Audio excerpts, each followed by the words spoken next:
Hey guys, I'm Chris Foster talking about 5 best practices for postcard retargeting. Thanks, James, so much. That's a terrific handoff. We get a fantastic way to kind of move on, and we're going to show you how to use postcard retargeting to re-engage and convert the website visitors that are coming to your site. I'm going to share my screen right now, and we are going to make sure that this is A-OK. All right, we should be up and running. So you can see my slide deck. 5 best practices for postcard retargeting. Let's jump in. I am Chris Foster. I'm VP of New Business Development at Modern Postcard, working with the team to really help small businesses. The only reason Modern Postcard exists is to help businesses grow and to help small and mid-market businesses grow, and specifically e-commerce businesses grow with Modern IO postcard retargeting. So we do have a special offer today. We have 5 best practices for postcard retargeting. It's a free ebook that you can share with your team. I'll drop that link in the chat right afterwards. It goes in more in depth than the content that we have. We only have about 30 minutes now, but it goes more in depth and really kind of shows you the ins and outs. We've got a lot of resources to help you if you're interested in this new channel. All right, so first off, as we know, the landscape of business is constantly changing. And everyone says, gosh, COVID is more uncertain than ever. But all times are uncertain. There's never been a certain time for business. And the landscape of businesses are constantly shifting and flowing and adjusting to consumer trends, adjusting to big macro trends that are sweeping across buyer personalities, consumer behaviors. So you as a business also have to constantly adapt. Every business has to adapt.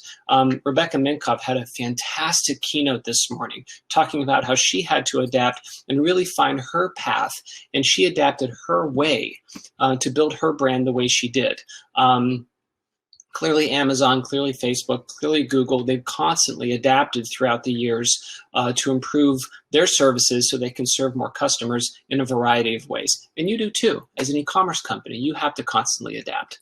Now, interesting notes, there's been an increase in online research and exploration. So if you're in e-commerce right now, it's the right time to do it. Year-over-year traffic growth for e-commerce sites, first half of the year, is up by 30%. It's fantastic. A lot of people are buying online. And what's fascinating is that especially for Gen Z, this is the right time for them to go online. Even before the shutdowns, only 56% of Gen Z consumers made a purchase in a physical store. It means that they were buying online. That's compared to 2/3 of other generations. So this young generation, which is going to be the largest consumer group by 2026, these folks are already buying online. It's in their native habits. And what's also odd is that they're doing some studies now in terms of the time someone finds a product and when they actually purchase. They're finding that the impulse purchases aren't as high, aren't as much as you would think. Of course, Instagram and Facebook allows you to purchase immediately, and that's wonderful. But what Google found out is that the average time between a product search and a purchase, the average time is about 20 days. Of course, it depends on the product that you have. And in 2014, the average customer made about 9.5 visits to brands before buying. That's a lot of visits. It means that they're not just buying immediately. That means that there's a time between when they find the site, they find the product, and then when they purchase. There's a gap there for you to find a way to really reclaim that business back into your website. Because as you know, as an e-commerce store, the lifeblood of your business flows through the website. Even if you have a physical store, this is where most of the business is going to be coming from. And driving traffic and engaging visitors, that's job one. No doubt about it. You've got to get people to your website to buy.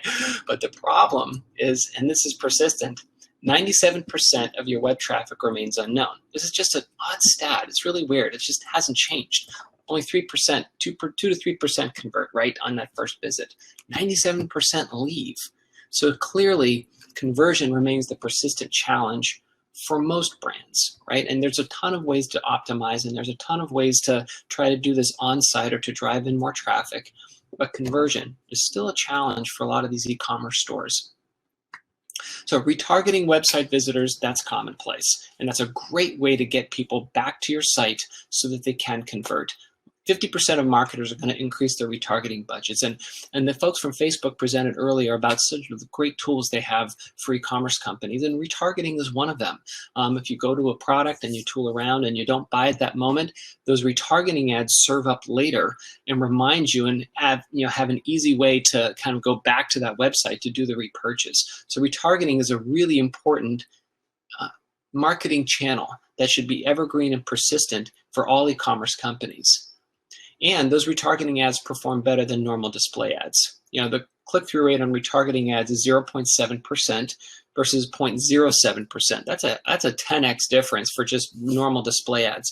But if you think about that 0.7% click-through rate, that means 99.3% aren't clicking, right? So they're very good, they're very effective, they're affordable, they're widespread, they're needed. But there's also a lot of people who don't actually take action on that. And that's who the folks we call the ad blind, the ad blocked, and the ad annoyed. These are just folks who might not respond to digital retargeting. Even though it is fantastic, they're just not there. And one of the things that happens with digital retargeting, amongst other digital marketing, is a cognitive load. And this has actually been a study that they've been putting out now, because people are now studying the effects of digital marketing. And they've noticed that there's a lot of cognitive load within digital experiences. The average person can hold about 3 to 4 things in their mind at once. And just doing the research for this presentation about working memory and intelligence, and looking at all of the digital ads here. So even in this website, 1, 2, 3, 4, 5, 6 different distractions around the content that I'm looking at, right? And so this is where, when they talk about, well, what do you mean by ad blind? What is it? I want to focus on the content. I want to focus on what I'm reading. And while these digital ads are important, they're vital, right? They create an impression, they create memory, they create brand recall.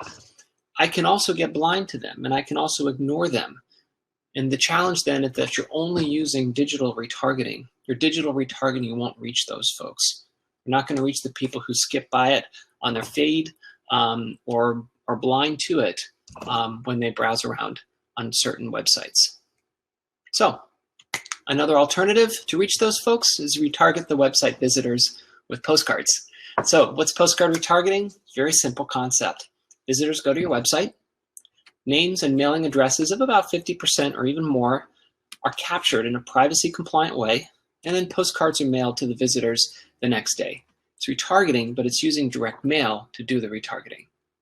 You're connecting with customers at the ideal time, not the first moment or the first couple of hours, couple of days afterwards. We call that the sweet spot of recall and relevance. It means that a user comes in, let's say on Saturday, Sunday, or Monday, and then Tuesday, Wednesday, Thursday, they get a card, right? Depending on where they live, right? They get the postcard, and they're like, that's right, I remembered that. I remember that website. I was there a couple days ago. I got the card, and now I'm ready now to think about converting on that offer. So what we're doing is we're combining the urgency of retargeting with the power of print. So let's talk about these 5 best practices so you can see how this thing works best for some of our customers. All right, 5 best practices of postcard retargeting. Here we go. Number 1, tell your story. Print, as it turns out, has been seen through neuroscience to be the ideal channel for storytelling. And storytelling is a big thing in marketing these days because there's a whole series of studies about how stories work with the hero and the villain and the journey and the transformation and how you put that in play in a marketing perspective. But print actually is a great way to tell your story, and a really effective way too. And that's so important now because the Generation Z consumers have really high expectations. I mentioned at 2026, Gen Z will be the largest consumer group. They are used to engaging with brands who get them. They're used to engaging with brands who align with their values. They're used to engaging with brands whose causes meet up with theirs, right? And so when you're producing a postcard retargeting card, don't just have an image and an offer. It's like a nothing burger, like a burger with no burger. They've seen images and offers everywhere. There's an opportunity to do a little bit more in terms of telling your story. So for example, don't do something like this, where it's just an image and an offer.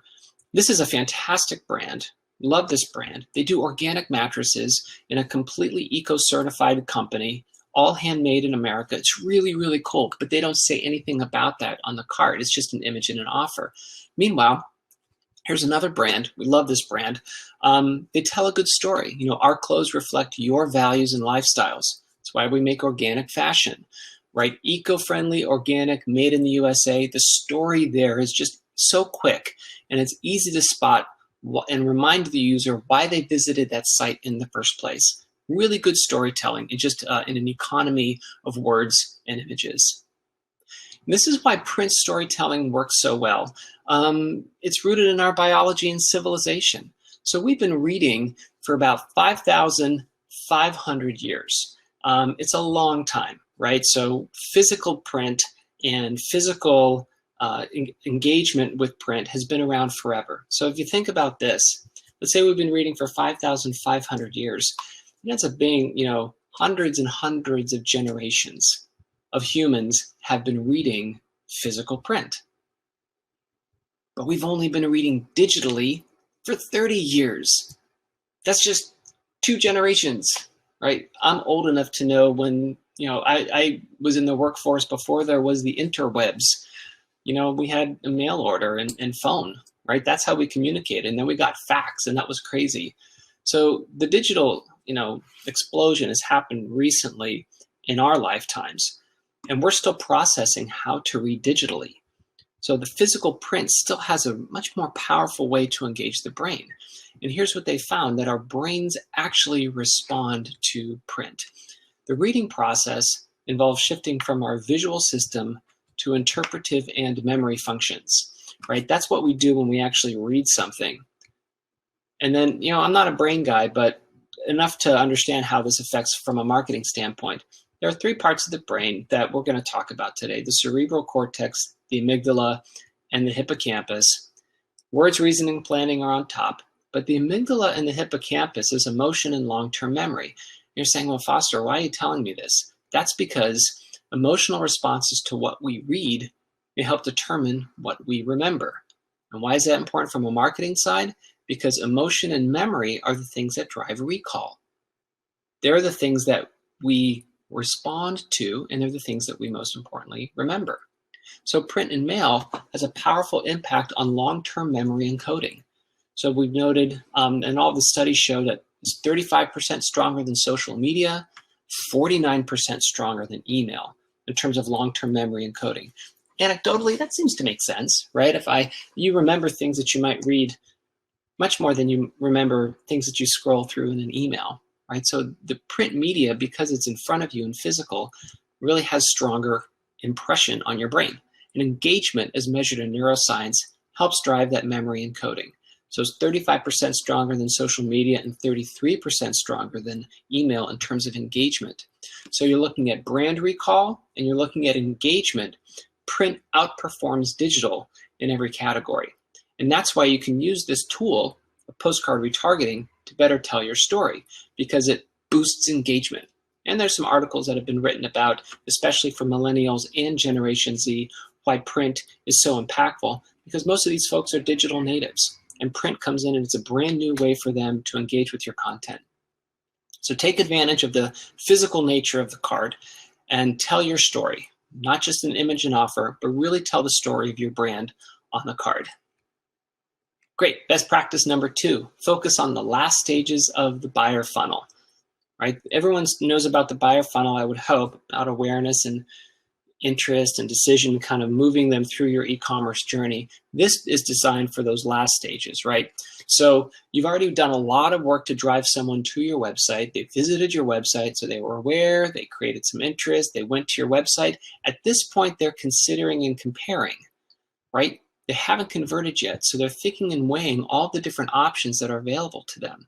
So for example, if I type in swimming wetsuits in Google, I get a bunch of stuff and I see Xterra there and some other brands. I have now a lot of brands to compare to.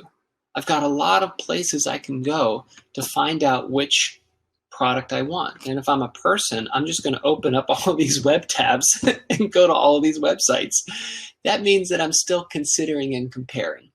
right? So they visited your site, they're considering if they want to use you, and then they receive the postcard, right? And so this is where the postcard's job is to bring them back to your site, or to go on the phone, or maybe even visit your storefront if you have one.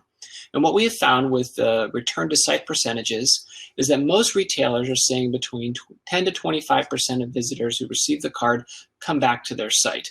Some really high, right up to 50%, but most are kind of in that middle ground. And here's where this actually makes a difference based on, compared to or in alignment with your digital retargeting. Remember, we said digital retargeting is 0.7%.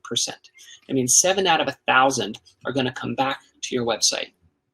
Versus postcard retargeting, it's about 200 visitors back to your website. It's just a lot more folks that are coming back. Why? All the things that we talked about just a couple of minutes ago. It's that engagement. It's the storytelling. It's the physical touch that gets them to say, yeah, I want to come back to this site, and that's where I'm going to go. So remember, it's built to move visitors through consider, compare, and then finally to buy. It's in that bottom part of the funnel. That's what the card's for. Now, what we've seen are some really strong conversion rates too.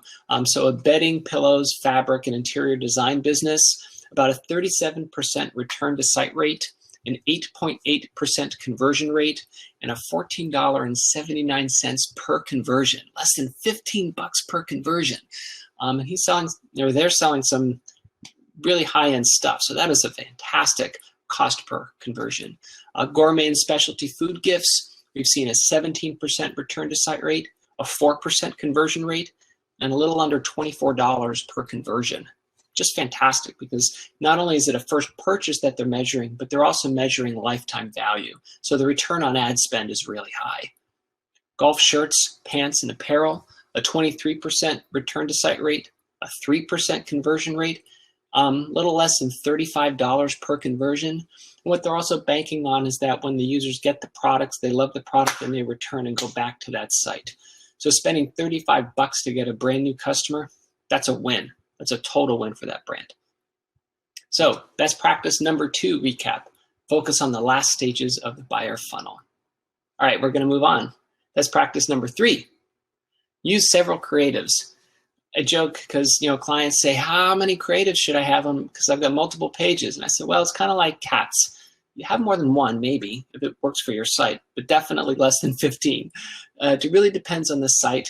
If you have a small amount of traffic, probably one card will do. If you have a pretty large amount of traffic and you need multiple stories to tell based on the products, then yeah, use multiple creatives. One example is a total e-commerce company that focuses on classic auto parts for either Corvettes or Chevys and the like. So clearly, if someone goes to the Corvette page, they're going to get the Corvette card.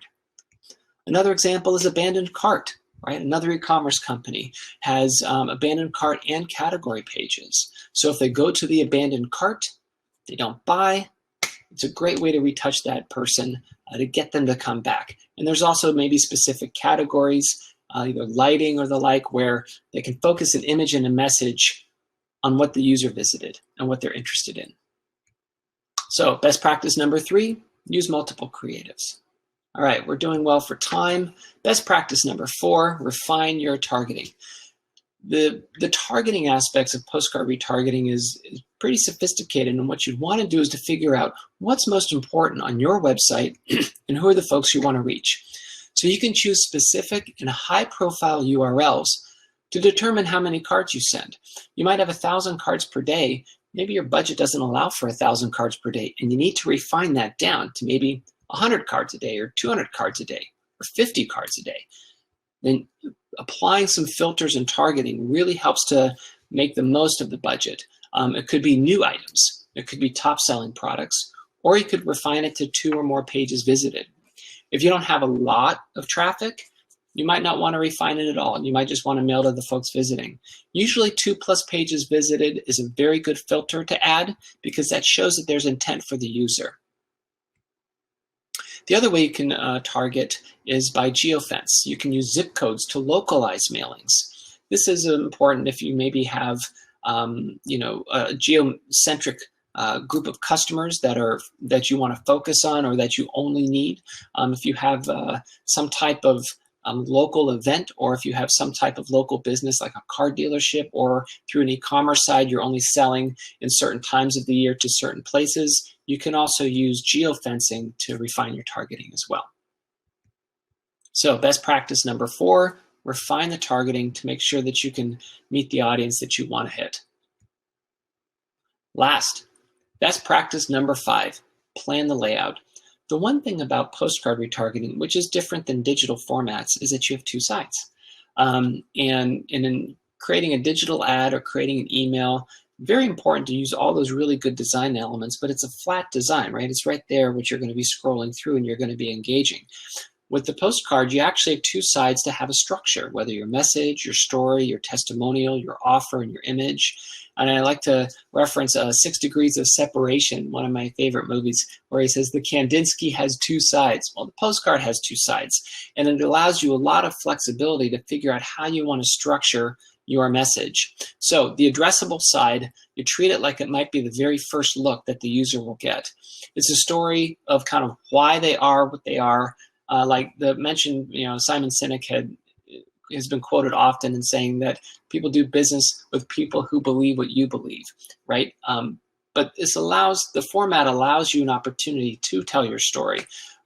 Put a testimonial in there, some stars to kind of show the reviews, maybe something extra. Here we work with the CEO and put a signature on there, right? Because she's connecting with her audience. And then on the front side,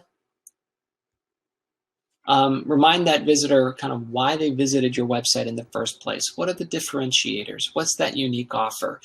Clearly with the imagery, you can really see, they're using both sides of these of the card itself. Really gives you a lot of play. There's a lot of creativity you can put in there. Of course, don't forget your logo. Now, the best cards are ones where you would know who they are even without the logo, because of the brand recall that the user has from they visited your site. So best practice number 5, recap. Plan the layout. It's a 2-sided card. Structure the message, the offer, and the testimonial to really make the most of those 2 sides. Okay, some final takeaways. Increasing website conversion with postcard retargeting is what it's all about. Number 1, tell the story of your business. Number 2, specifically engage the later stages of the buying funnel. Number 3, use several creatives to match pages visited. Number 4, not only refine your targeting, you can also do some A/B split testing as well. Number 5, plan that layout, especially the addressable side. So a little bit about modern postcard and modern IO postcard retargeting. I've got a handful of minutes left. It's very simple. Visitors go to your site. Names and mailing of addresses of about 50% or more of those visitors are captured in a privacy compliant way, and then postcards are mailed to visitors the next day. The great news for e-commerce companies, no matter how large or small you are, is that you control the quantity, you control the budget. No minimums, no contracts, no setup fees. You start with the number of cards per day that makes sense for your business. It could be 10 cards a day. It could be 100 cards a day. Depends on your website traffic, and it depends on your budget. And it's an all-in service and pricing. So it includes the setup, the data, the printing, the postage, the tracking, and the analytics, and the dashboards all at one. Speaking of dashboards, we do have a daily metric that you see. You're able to see how many visitors come to your site and which pages they visit, and how many of those are actually addressable in terms of mailing. You're able to see the daily volume going out each day based on the creative that you put in play, whether it's abandoned cart or a category. You're able to see the geographic distribution where the cards are actually mailing to. And of course, you can see the results. If you have a conversion URL, most of you probably will, you can use that conversion URL as a suppression file because you don't want to mail to the people who just bought, but you also use it to track the conversion. So if we send a card and that person then comes back to that conversion URL, we're able to track it so we can track the conversions. And that's how we track the conversion percentage and of course that cost per conversion. And this is a good example. This is just a normal one of our customers. Their return to site percentage is about 16.7, about 17%.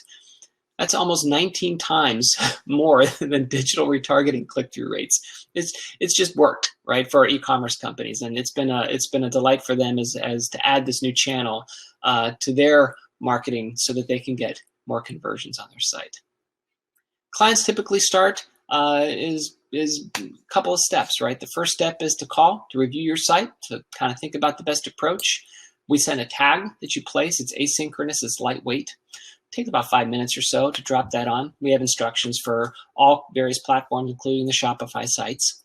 There's a dashboard review afterwards because we are able to see the traffic and how many you can address. And that really helps us understand what is the opportunity for you in terms of mailing. After that review, then we can talk about creative options. And then from there, we can arrange start dates and vet questions and finalize the program. Some advertisers and brands have gotten the program launched within a couple of weeks. It's very quick and easy to get started, and we help you every step of the way. And we do have a special offer. It's a free ebook to share with the team. As soon as I close down my presentation, I will copy that link and drop it in the chat. That way you can take a look at that and share that with your team and see if there are questions that you have. All right, I'm right up to time. My name is Chris Foster. I'm the VP of New Business Development, and I appreciate the chance to talk with you about this. I'm going to be in the booth, so if you go to the expo and you scroll down to Modern I/O, click on that, chat with me or my teammates, and we would love to answer any questions that you might have on the program. So I'm going to stop that screen share. I'm going to go back to my session video. There we go. Good question. Can you help us figure out which pages to use the postcard retargeting on?